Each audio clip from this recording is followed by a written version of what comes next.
একটি মেয়ের গর্ভের সন্তানের 3 মাস হওয়ার আগেই গর্ভের বাচ্চা নষ্ট করে ফেলে, তাহলে কি সে গুনাহগার হবে? আমি একজনের কাছ থেকে কিছু টাকা ধার নিয়েছিলাম, তার সাথে আমার যোগাযোগ নেই, যোগাযোগ কোনোভাবেই আর করা সম্ভব নয়। এখন আমি কি করতে পারি? নামাজে সিজদা করতে গেলে ছোট বাচ্চা সিজদার জায়গায় বসে থাকলে কোথায় সিজদা দিব? মেয়েদের মাসের একটা নির্দিষ্ট সময় নামাজ পড়তে হয় না, ওই সময় কি নখে নীল পালিশ লাগাতে পারবে?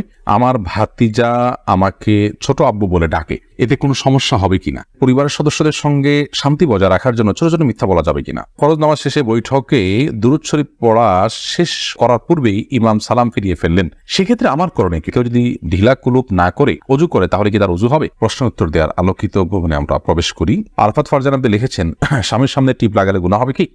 সৌন্দর্য বর্ধনের জন্য লাগাতে পারেন, কোনো অসুবিধা নেই, সেটি জায়েজ আছে।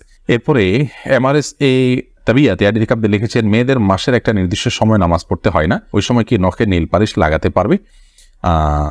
হ্যাঁ, ওই সময় নখে নীল পালিশ লাগাতে পারেন। মাসিকের সময়তে যেহেতু আপনার সালাত নেই, অতএব নেল পালিশ আপনি ব্যবহার করলেন, আপনার ওযু করার প্রয়োজনীয়তা নেই, আপনি এটা করতে পারেন। এরপর যখন পবিত্র হবেন তখন আপনি সেখান থেকে নেল পালিশগুলোকে রিমুভ করে আপনি ওযু করে নামাজ পড়লেন, এটা জায়েজ আছে, কোনো অসুবিধা নেই।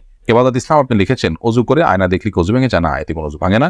বিথি রহমান আপনি লিখেছেন, নামাজে সিজদা করতে গেলে ছোট বাচ্চা সিজদার জায়গায় বসে থাকলে কোথায় সিজদা দিব? সেক্ষেত্রে একটু ডানে বামে আপনি সরে সিজদা করতে পারেন, তাতে কোনো অসুবিধা হবে না। একটু এক কদম ডানে সরে গেলেন বা এক কদম বামে সরে গেলেন কিংবা এক কদম পেছে সরে গেলেন, কোনো অসুবিধা নেই। আর যদি কোনোই জায়গা না থাকে তাহলে এক হাতে আলতো করে বাচ্চাকে একটু সরিয়ে তারপর আপনি সিজদা করতে পারেন, কোনো অসুবিধা নেই। এরপরে চামেলি খাতুন আপনি লিখেছেন, পরিবারের সদস্যদের সঙ্গে শান্তি বজায় রাখার জন্য ছোট ছোট মিথ্যা বলা যাবে কিনা? ছোট ছোট মিথ্যা আর বড় বড় মিথ্যা সর্বাবস্থায় ঘৃণিত এবং জঘন্য অপরাধ, এটি মৌলিকভাবে করা যাবে না। তবে দুজনের মধ্যকার বিবাদ মেটাবার জন্য যদি মিথ্যা বলতে হয়, একজনের কাছে গিয়ে অন্যজনের ব্যাপারে ইতিবাচক কথা, এমন কোনো কথা বলা যাতে করে তাদের মধ্যে সম্পর্কটা জোড়া লাগে, তো সেটাকে শরিয়া জায়েজ রেখেছে। পরিবারের সদস্যদের মধ্যে যদি এরকম কোনো পরিস্থিতি তৈরি হয় তাহলে সেক্ষেত্রে ওই ধরনের মিথ্যা কথা বলা জায়েজ আছে। এছাড়া আপনি খেয়াল খুশি মতো আপনি মিথ্যা বললেন পরিবারের সদস্যদের মধ্যে, তথাগত শান্তি বজায় রাখার জন্য এটি জায়েজ নয়, বরং সত্যবাদিতার অভ্যাস আমাদের মধ্যে গড়ে তুলতে হবে। মিথ্যা আজ আমাদের রন্ধ্রে ঢুকে গেছে, যার কারণে আমরা আমাদের কেনাকাটা, আমাদের কাজকাম, আমাদের শিক্ষা জীবন, আমাদের শিক্ষকতার জীবন, আমাদের কর্মজীবন, আমাদের জীবনের প্রতিটা ক্ষেত্রে আজ মিথ্যার সয়লাভ হয়ে গেছে। এই জায়গায় পরিবারের শান্তি বজায় রাখার নাম দিয়ে আবার তথাকথিত ছোট ছোট মিথ্যা বলার বিষয়টি কখনো অনুমোদিত হতে পারে না।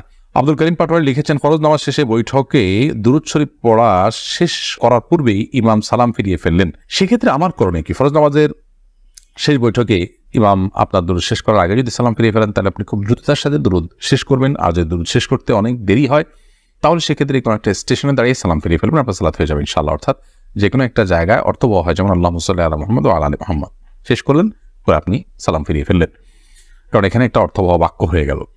আর যদি শেষের দিকে থাকেন তাহলে দ্রুততার সাথে শেষ করে তারপর আপনি সালাম ফিরিয়ে ফেলবেন। আফসানা শারমিন রোশনি আপনি লিখেছেন, আমার ছেলে 5 দিনের হায়াত নিয়ে দুনিয়াতে এসেছিল, আমার সন্তানকে আমার জন্য সুপারিশ করবে আল্লাহর কাছে? বল, আপনার সন্তান আল্লাহর কাছে ইনশাআল্লাহ বিদিন আপনার জান্নাতের পথকে সুগম করবে কিয়ামতের ময়দানে, এবং এ ধরনের সন্তান বাবা মার জন্য জান্নাতে অপেক্ষা করবে, এরকম বিভিন্ন বর্ণনা পাওয়া যায়। যদি আপনি সবর করতে পারেন, আল্লাহ তাআলা আপনাকে সবর করার তৌফিক দান করুন, উত্তম বিনিময় দান করুন। মোহাম্মদ মুনতাসির মাহমুদ আপনি লিখেছেন, নামাজে যদি নিজের অনিচ্ছা সত্ত্বেও কোনো দুশ্চিন্তা চলে আসে তাহলে কি নামাজের কোনো ক্ষতি হবে? নামাজের মধ্যে নিজের অনিচ্ছা সত্ত্বেও যদি দুশ্চিন্তা আসে তাহলে সেক্ষেত্রে এই দুশ্চিন্তা ফলশ্রুতিতে একজন মানুষ গুনাহগার হবেন না, বিশেষ করে যদি একান্তই অনিচ্ছায় আসে, কিন্তু সেটাকে যদি কন্টিনিউ করতে থাকেন তিনি, অর্থাৎ ভাবতেই থাকেন, ধরুন দুনিয়ার কোনো বিষয় মনে পড়লো আপনার জন্য যেটা দুশ্চিন্তার, এরপর ওইটা নিয়ে আপনি নামাজের মধ্যে ভাবতেই থাকলেন, তাহলে সেটা অবশ্যই আপনার জন্য গুনাহের বিষয় হবে এবং নামাজের আপনার যে প্রাণ সেটাকে নষ্ট করবে। হঠাৎ কোনো দুশ্চিন্তা হলো এবং মুহূর্তের মধ্যে সেটাকে আপনি ভুলে গিয়ে সালাতে মনোযোগী হয়ে গেলেন, তাতে কোনো অসুবিধা নেই, এটা ইচ্ছার বাইরে হয়েছে। আর আখিরাত নিয়ে, আল্লাহর ভয়, কবরের আযাব, এই জাতীয় বিষয় নিয়ে যদি আপনার দুশ্চিন্তা হয় সেটা তো খুব প্রশংসনীয় বিষয়, কারণ সেটা আপনার সালাতকে আরো বেশি আপনার আল্লাহর কাছে গ্রহণযোগ্য করবে ইনশাআল্লাহ।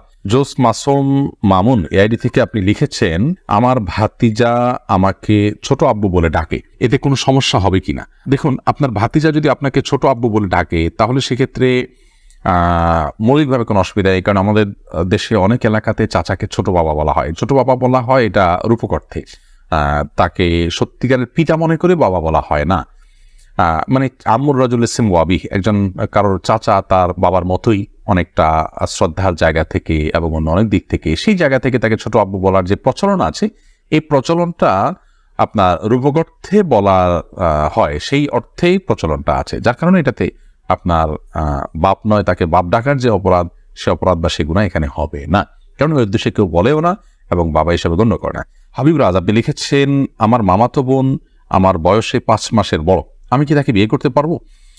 দেখুন, যিনি বয়সে বড় তার সাথে বিবাহ বন্ধনে আবদ্ধ হওয়া মৌলিকভাবে জায়েজ আছে, এটি কোনো নাজায়েজ বা হারাম কোনো বিষয় নয়। আমাদের সমাজে এটাকে দোষণীয় মনে করা হয়, সেটা আমাদের সমাজের দোষ বলতে পারেন। শরিয়াত এটাকে যাকে আপনার নিষিদ্ধ করেনি, বিধায় বয়সে বড়র সাথে বিবাহ বন্ধনে আবদ্ধ হতে পারে। বিশেষ করে নবী করিম সাল্লাল্লাহু আলাইহি সাল্লাম তিনি নিজেও খাদিজা রাদিয়াল্লাহু তাআলা আনহাকে বিয়ে করেছেন, তখন খাদিজা রাদিয়াল্লাহু তাআলা আনহা বয়স তার চাইতে বেশি ছিল। তো এখান থেকে বোঝা যায় নিজের চাইতে বয়সে বড় কাউকে বিয়ে করাটা শরিয়া দৃষ্টিকোণ থেকে মৌলিকভাবে অনুমোদিত। এটাকে দোষণীয় মনে করাটা বরং দোষের বিষয়। আমাদের শরিয়াতে এত ফ্লেক্সিবল রেখেছে এই বিষয়গুলোতেই, অথচ আমরা সেগুলোকে অনেক বেশি আপনার সংকুচিত করে ফেলছি, এবং যার ফলশ্রুতিতে নানা রকমের অপরাধ প্রবণতা কিন্তু আমাদের সমাজে বেড়ে চলেছে। শারমিন আক্তার আপনি লিখেছেন, আমি একজনের কাছ থেকে কিছু টাকা ধার নিয়েছিলাম, তার সাথে আমার যোগাযোগ নেই, যোগাযোগ কোনোভাবেই আর করা সম্ভব নয়, এখন আমি কি করতে পারি? আপনি যদি তার সাথে যোগাযোগের কোনো সুযোগ না থাকে এবং যোগাযোগের কোনো সম্ভাবনা না থাকে, তাহলে সেক্ষেত্রে ওই টাকাটা কোনো গরিব দুঃখীকে দান করে দিবেন তার তরফ থেকে, অর্থাৎ তার তরফ থেকেই ডোনেশন করে দিলেন, দান করে দিলেন, সবটা তার আমল নামায় যুক্ত হলেন, মাধ্যমে ইনশাআল্লাহ আপনি দায়মুক্ত হওয়ার চেষ্টা করতে পারেন। তারিমা আপনি লিখেছে, আমি প্রেম করে বিয়ে করেছি, হারাম সম্পর্ক করেছি, এখন কি করলে আল্লাহ আমার সংসার জীবনকে সুখের করবে? কোনো উপায় আছে কি? আমাদের দুদিন পর পর ছোট ছোট বিষয় নিয়ে অনেক ঝগড়া হয়, এখন আমরা কেউ কাউকে সহ্য করতে পারি না, এখন কি করলে আল্লাহ আমাদের শান্তি দিবেন? প্লিজ জানাবেন। বোন তারিমা, আপনারা আল্লাহর কাছে আগের কৃতকর্মের জন্য লজ্জিত হয়ে ধন্যজন ক্ষমা চাইবেন, চোখের পানি ফেলে মাপ চাইবেন যে আল্লাহ আমাদের অন্যার জন্য আপনি মাফ করেন, লজ্জিত থাকবেন। এর পাশাপাশি সুখী দাম্পত্য জীবনের জন্য আল্লাহর কাছে বিশেষভাবে দোয়া করবেন, সেই সাথে সুখী দাম্পত্যের জন্য যে আমলগুলো আছে সেগুলো করবেন, সবর এটার কসরত করবেন, যে ধৈর্য ধরে ধৈর্যের পাহাড় হওয়ার চেষ্টা করবেন, ইনশাআল্লাহ আল্লাহ তাআলা আপনাদেরকে সুখী করবেন। এ বিষয়ে আমাদের অনেকগুলো পরামর্শমূলক ভিডিও আছে, সেগুলো শুনতে পারেন। এমনি আলামিন লিখেছেন, কেউ যদি ঢিলা কুলুপ না করে অজু করে তাহলে কি তার অজু হবে? যদি পেশাবের পর পানি ব্যবহার করেন, তারপর আর পানি ফোটা পেশাব ফোটা না বাইর হয়, অজু হয়ে যাবে, ঢিলা করা তার জন্য ফরজ ওয়াজিব নয়। আর যদি আশঙ্কা থাকে তাহলে সেক্ষেত্রে আশঙ্কা দূর করা পর্যন্ত তিনি অপেক্ষা করা বা যেভাবে হোক এটা করা উচিত। তবে ঢিলা কুলুপ না করে পানি ব্যবহার করলেও পবিত্র হয়ে যাবে, অজু করলে নামাজ হয়ে যাবে। আরফাত ফারজান আপনি লিখেছেন, আমি নামাজ পড়ার সময় আমার ছোট বাচ্চা নামাজের সামনে হাঁটাহাঁটি করে, এদিকে ওর বা আমার কোনো গুনাহ হবে না, এতে গুনাহ হবে না। মাইদুল ইসলাম সুবর্ণ আপনি লিখেছেন, একটি মেয়ের গর্ভের সন্তানের 3 মাস হওয়ার আগেই গর্ভের বাচ্চা নষ্ট করে ফেলে, তাহলে কি সে গুনাহগার হবে?